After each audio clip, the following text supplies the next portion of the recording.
우리 예수님의 이름은 몇 개가 있죠? 세 가지가 있죠. 첫째는 예수. 예수라는 이름의 뜻이 뭡니까? 구원자라는 뜻이죠. 우리를 구원하실 자 이런 뜻입니다. 그래서 영어권에서는 예수, 예수와 조슈아, 조시 다 예수라는 뜻입니다. 그리고 예수님 이름이 또 하나 더 있죠. 그리스도라는 이름이 있습니다. 그리스도는 무슨 뜻입니까? 기름 부음을 받았다. 예수님의 자격을 말하는 것이죠. 자, 왕, 선지자, 제사장은 기름을 부어서 자격을 부여하죠. 그래서 예수님은 왕, 선지자, 제사장의 자격을 가지고 오신 분이다. 그래서 그리스도라는 이름을 예수님께 붙였습니다. 그래서 크리스티앙, 크리스찬, 크리스 이런 것들이 다 그리스도의 영어식 이름입니다. 근데 예수, 그리스도 말고 하나 더 있죠. 뭡니까? 오늘 본문에 나오는 이거 말 잘해야 됩니다. 임마, 누엘 이러면 안 됩니다. 저한테 임마 그러면 으이씨 이렇게 합니다. 우리 한국 발음을 하면 좀 이상해요. 임마, 누엘. 어렸을 때 많이 놀려 먹었는데. 그래서 임마누엘이라는 이름이 하나 더 있어요. 그 임마누엘의 뜻이 뭐라고요? 그렇죠. 우리와 하나님이 함께 계신다. 하나님이 우리와 함께 계신다. 그래서 임마누엘, 엠마누엘 이런 이름, 영어식 이름으로도 많이 있죠. 그래서 예수님의 이름은 예수, 그리스도, 임마누엘 세 가지가 있습니다. 근데요, 성경에서 예수님을 부를 때 어떻게 부르는 줄 아세요?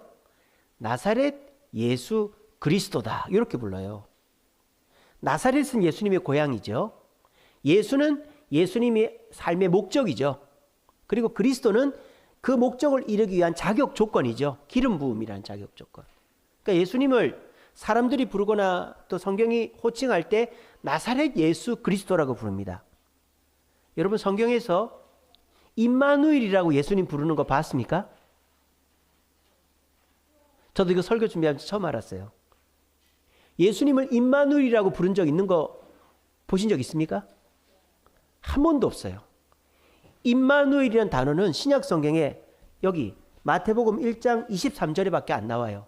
다른 성경에는 아예 나오질 않아요. 예수님을 임마누엘이라고 부른 거는 이번이 딱 한 번밖에 없습니다.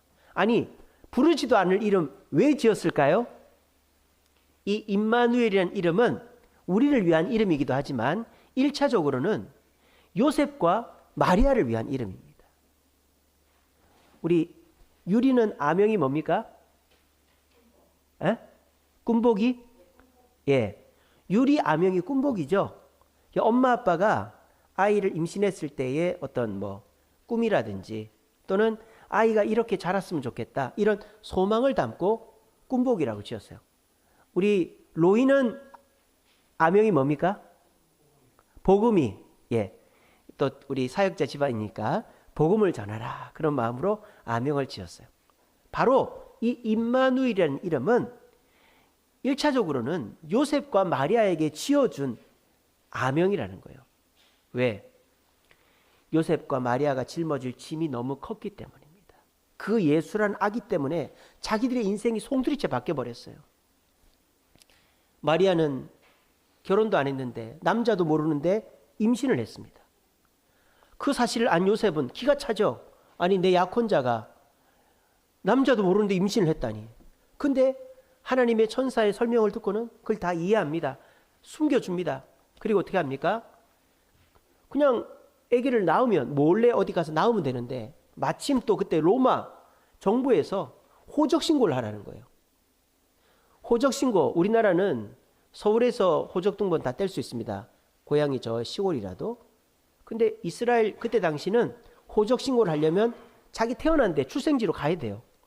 그러니까 마리아와 요셉의 출생지는 베들레헴이었단 말이에요.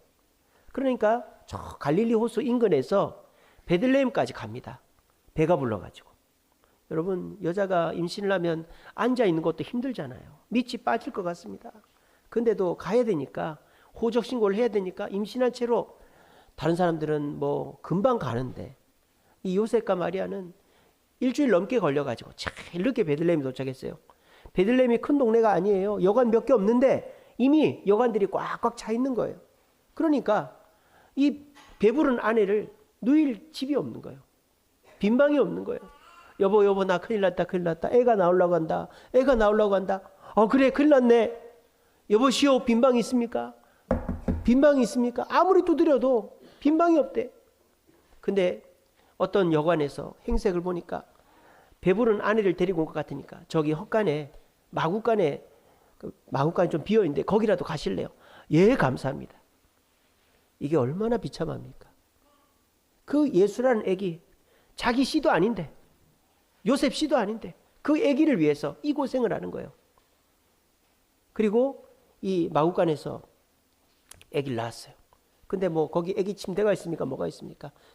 말 밥통에다가 지푸라기 깔고 거기다가 이제 그냥 무명천 같은 거 하나 깔고 애기를 거기다 누인 거예요. 상상도 할 수 없죠. 요즘 같은 시대에는. 그러면서 이 요셉이나 마리아의 마음속에 현타 막 이게 한숨이 나왔겠죠. 이게 뭐 하는 짓인가? 우리가 이게 뭐 하는 짓인가? 내가 이러려고 여기까지 왔나? 별의별 생각이 다 들었을 거예요. 근데 그때 현타 오지 않고 낙심하지 않고 실망하지 않게 하기 위해서 지어준 이름이 뭐다? 임마누엘이다. 임마누엘의 뜻이 뭐라고요? 하나님이 우리와 함께 하신다. 이 예수는 그냥 갓난아이가 아니라 하나님이 우리와 함께 하신다는 증거다. 여보, 우리 너무 힘들지만 하나님이 우리 가족과 함께 하시고 우리 민족과 함께 하신다는 증거가 이 아이지 않냐. 조금만 더 힘을 내자. 그렇게 위로를 받았던 거예요. 그 아이를 보면서. 그리고 예수를 낳았습니다. 이제 100일이 지났습니다. 동방박사 3사람이 경배를 하고 갔습니다. 근데 갑자기 꿈에 나타나가지고 빨리 도망을 치라고. 어디로? 이집트로. 아니 이집트가 어디입니까? 지금으로 말하면 미국 같은 데예요. 우리나라에서 미국 이민 가는 거랑 똑같은 거예요. 말도 안 통하죠. 뭐 거기 갈 데가 있는 것도 아니고 친척이 있는 것도 아닌데 가라는 거예요. 무작정 갑니다. 다행스럽게도 동방 박사들이 준 황금과 유향과 모략이라는 예물이 있어서 그나마 그거 팔아서 노잣돈을 냈지만 고생길이 얼마나 심했겠어요. 이집트 가서 눈치 보면서 또 그 헤롯 대왕의 군인들이 잡으러 올까 봐 제대로 숨도 못 쉬고 살았을 거예요. 그럴 때마다 한숨 나오고 현타 올 때마다 뭘 생각했다? 임마누엘을 생각했다. 하나님이 우리와 함께 하시는 증거가 이 아이다. 이 아이가 하나님의 일을 하실 거다. 그 믿음으로 그 고난을 견딘 거예요. 그리고 2년이 지나니까 하나님께서 천사를 보내서 이제 갈릴리로 돌아가라 그랬어요. 그래 나사렛에서 정착을 했죠.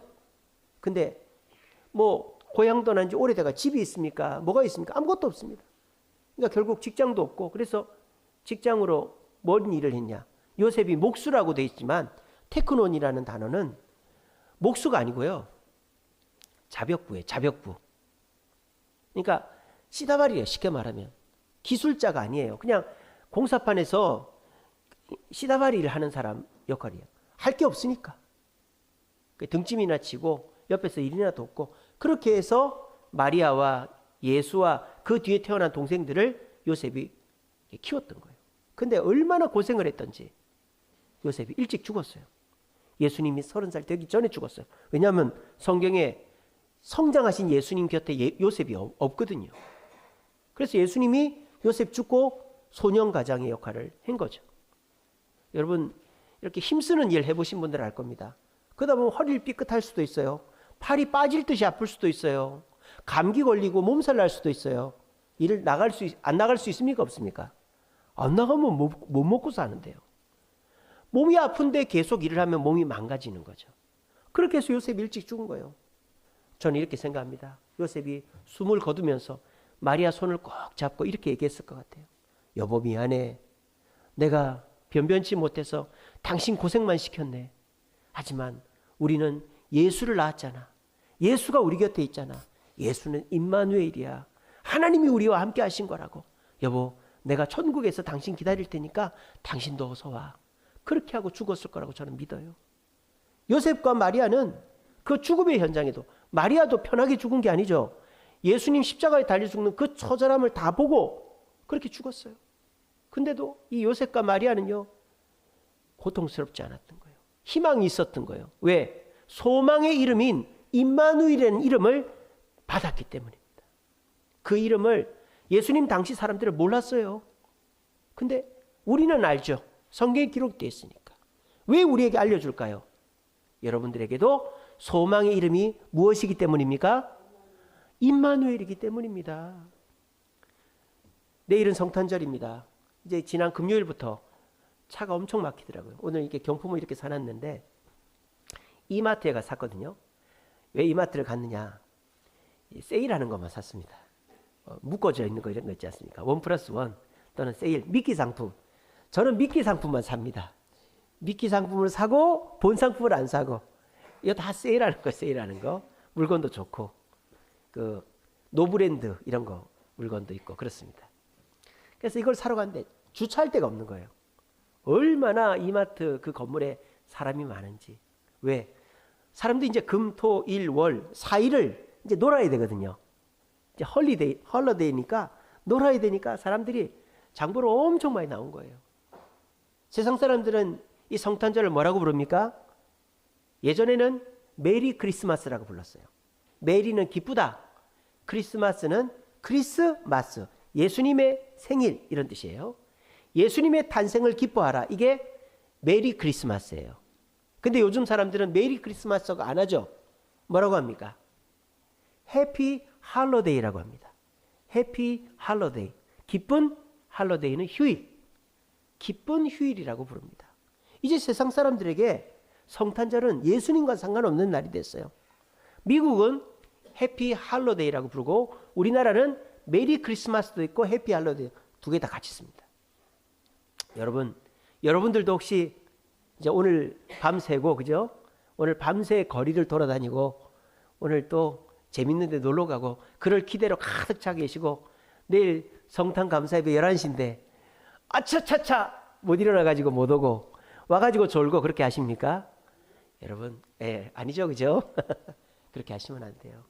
우리에게 진짜 중요한 날은 오늘이 아니고 내일 성탄 감사예배 날입니다. 11시 예배. 여러분, 우리는 해피 할로데이가 아니고 메리 크리스마스가 되어야 될 줄로 믿습니다.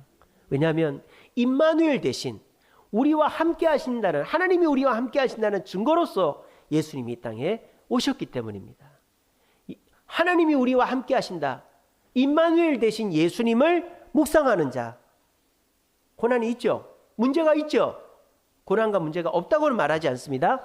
하지만 그 고난과 문제가 와도 요셉과 마리아가 베들레헴에서 한 고생, 이집트에서 한 고생, 나사렛에서 한 고생 속에 임마누엘의 이름을 기억하면서 소망의 이름을 기억하면서 살아서 버텨낸 것처럼 저와 여러분들도 해피 할로데이가 아니라 임마누엘 대신 예수님이 오신 메리 크리스마스인 줄로 믿으시고 우리 모두 그 예수님을 소망 삼아 어렵고 힘들어도 든든하게 지키시는 주님을 바라보며 승리할 수 있는 마음의 평안과 소망을 가질 수 있는 우리 온 주세움교회 성도들 되시기를 간절히 바랍니다.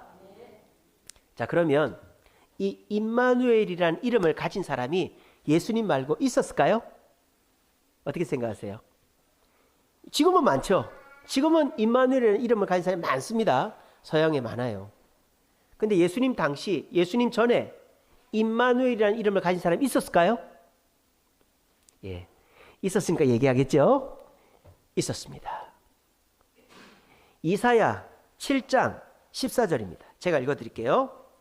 그러므로 주께서 친히 징조를 너희에게 주실 것이라. 보라, 처녀가 잉태하여 아들을 낳을 것이요 그의 이름을 임마누엘이라 하리라. 오늘 본문이죠. 오늘 본문은 마태가, 천사가 이 이사야 7장 14절을 인용한 거예요.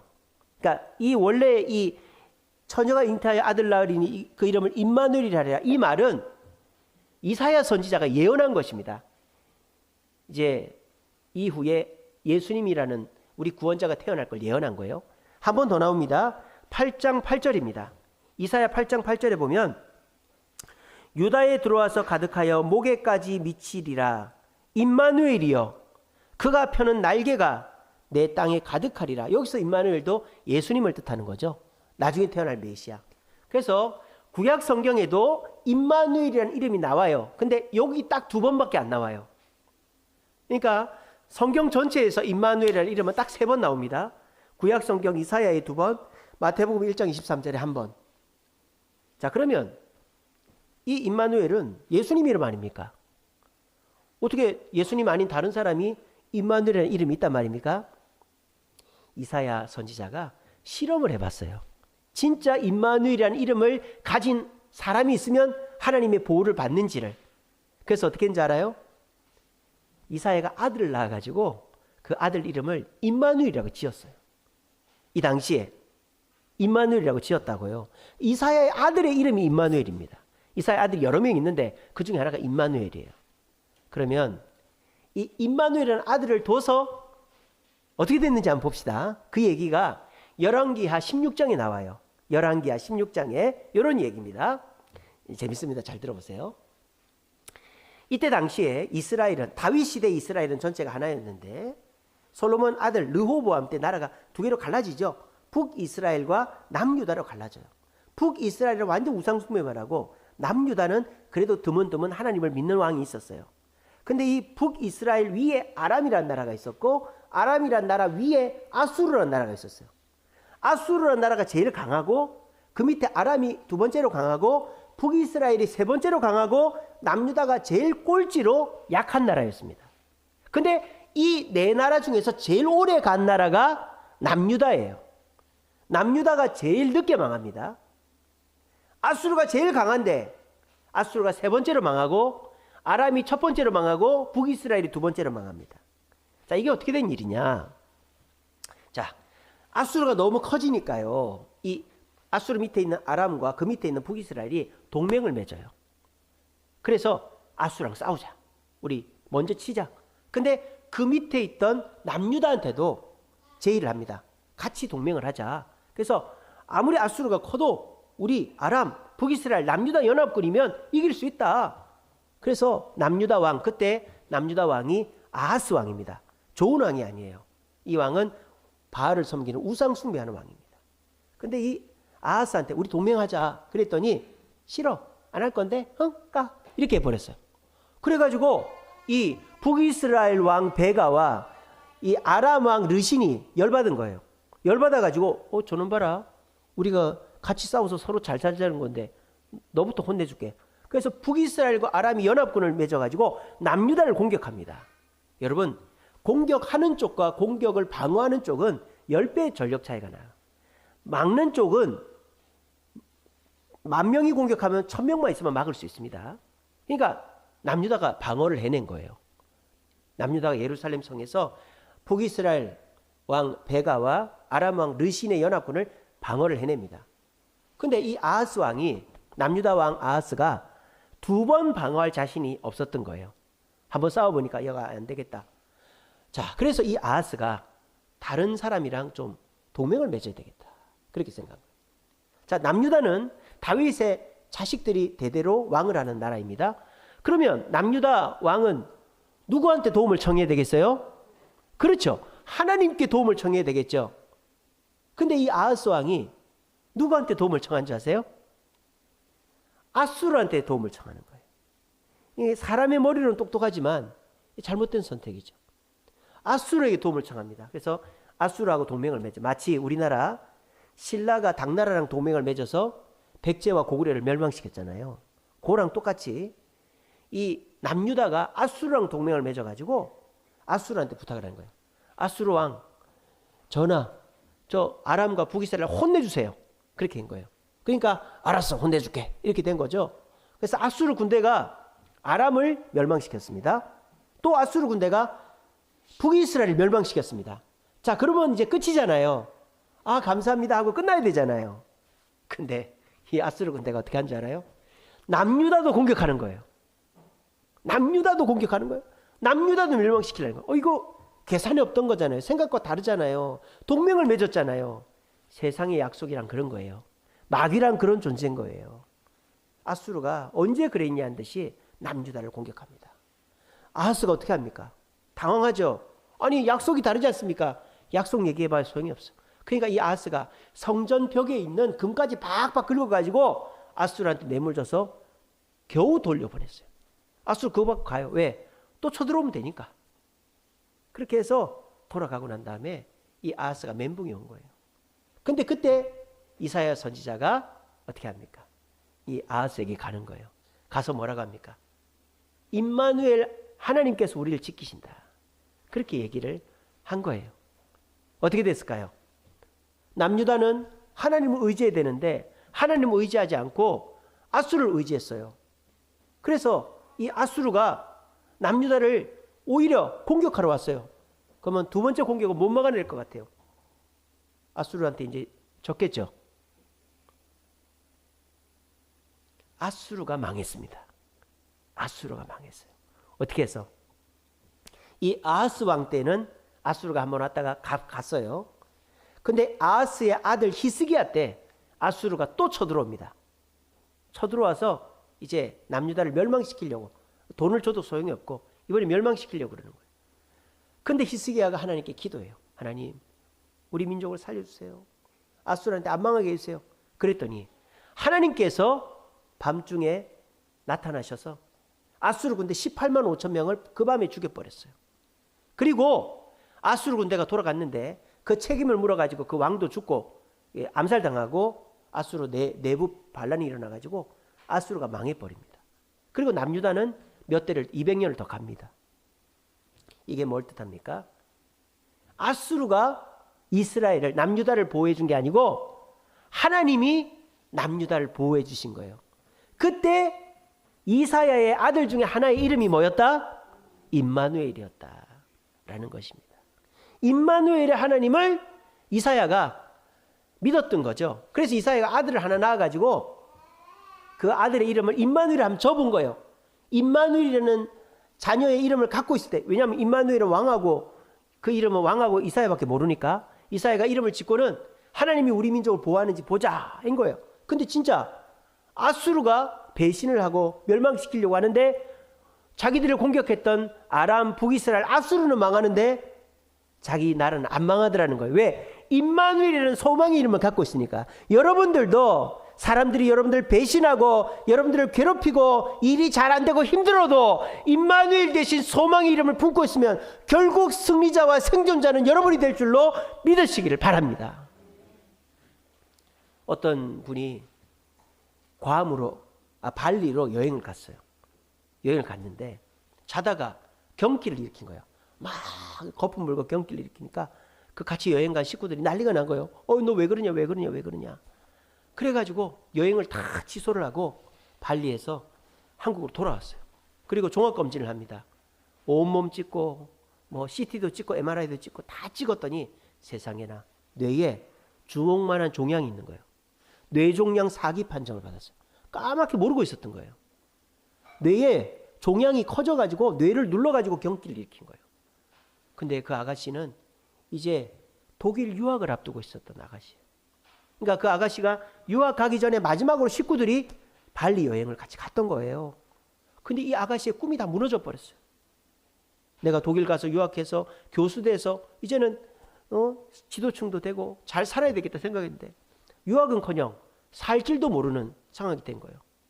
여러분, 사람 뇌는요 함부로 열지 않습니다. 뇌에는 뇌압이라는 게 있거든요. 뇌를 열 때 그 뇌압이 확 줄어들어 버려요. 그러면 어떤 일이 벌어질지 아무도 몰라요.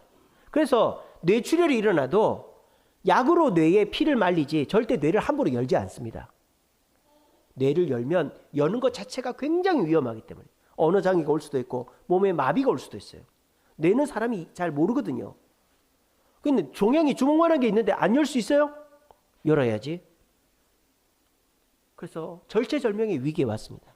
근데 그 아가씨는 태어난 거예요. 왜? 임마누엘의 신앙이 있었기 때문에. 예수 믿는 아가씨였어요. 이 아가씨가 부모님한테 얘기합니다. 나는 임마누엘의 예수님을 믿는다고 고백을 한 거예요. 그러면서 이 아가씨가 뭐라고 얘기했느냐? 예수 믿어도 고통을 당할 수 있다라고 고백한 거예요. 예수 믿어도 고통을 당할 수 있다. 우리 보통 예수 믿으면 병도 안 걸리고 하는 일 다 잘 돼야 된다고 생각하는 분들이 계시잖아요. 또 그렇게 설교도 하고 하니까 그렇게 믿는 분들이 계세요. 근데 이 아가씨는 임마누엘의 믿음 갖고 있었던 거예요.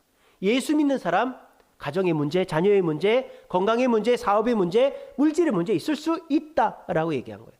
그리고 그것은 절대 벌이 아니다. 하나님은 나한테 벌 주지 않는다. 믿음이 제대로 있었던 아가씨예요. 그 아가씨가 뭐라고 고백하냐. 나는 임마누엘의 예수님을 믿는다. 나와 함께 하시는 예수를 믿는다.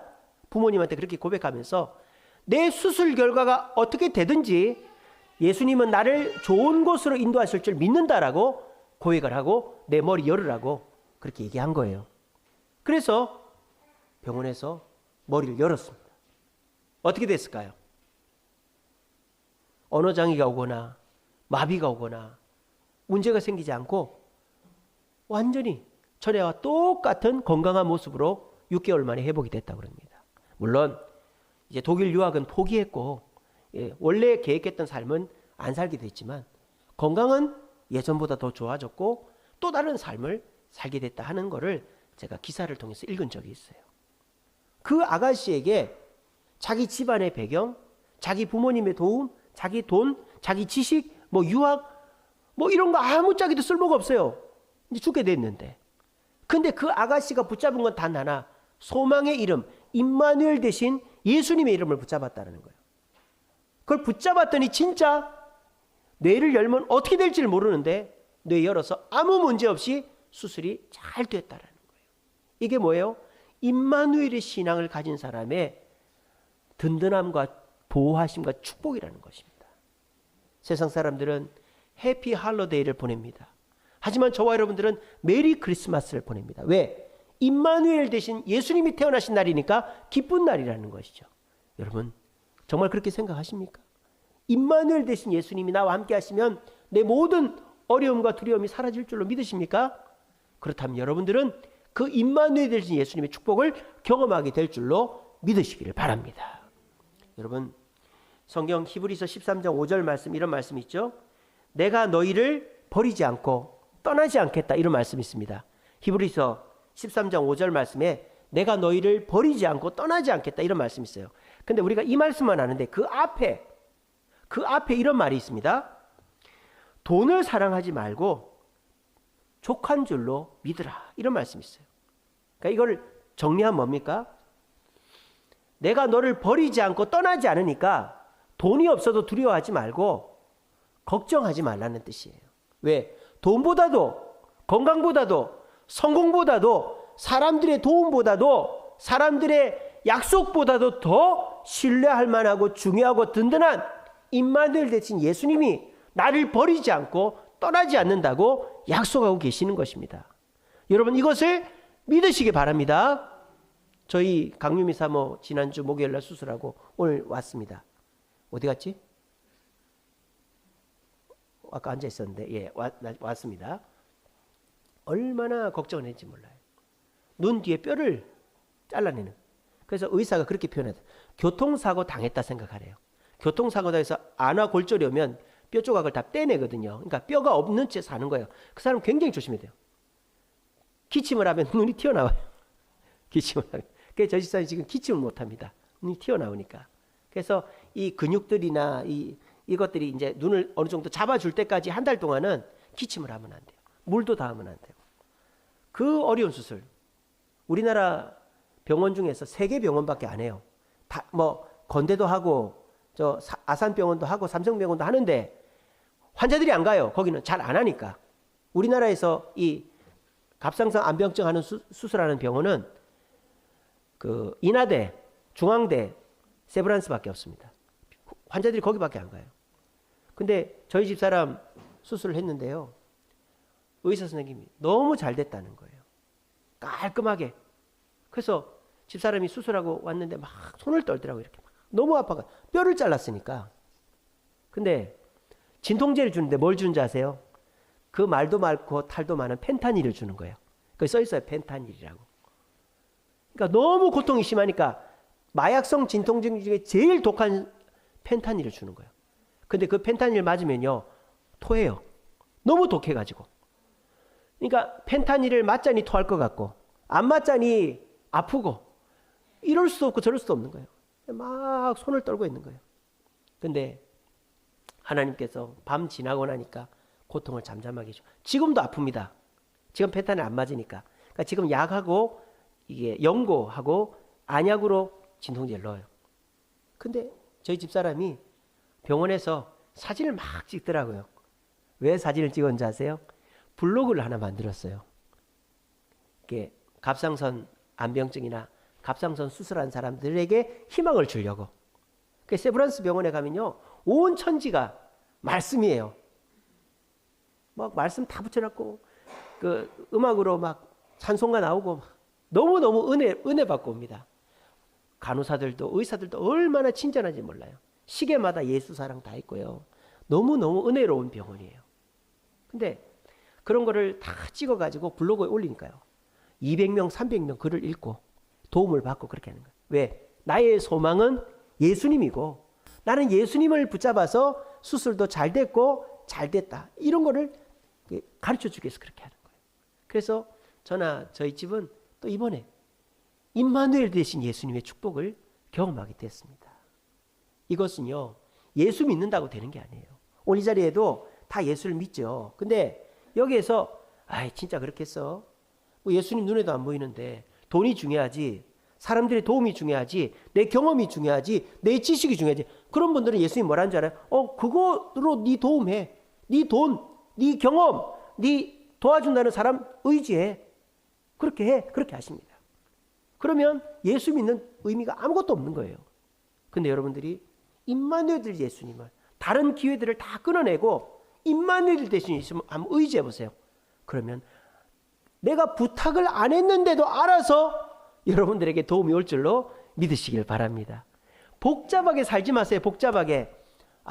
내가 이 사람한테도 부탁해보고 이 사람한테도 부탁해보고 내가 이렇게도 해보고 저렇게도 해보고 그렇게 해야지. 복잡하게 살지 마시고 임마누엘 되신 예수님, 하나님이 나와 함께 하신다는 증거로 오신 임마누엘 되신 예수님을 의지하면 돈을 의지하지 않아도 돼요. 예수님은 여러분을 버리지 않고 떠나지 않으니까 우리 임마누엘 되신 예수님 의지함으로 고단한 인생길, 이 힘겨운 오늘을 버텨내고 끝이 좋은 인생 살 수 있는 저와 여러분들 되시기를 간절히 바랍니다.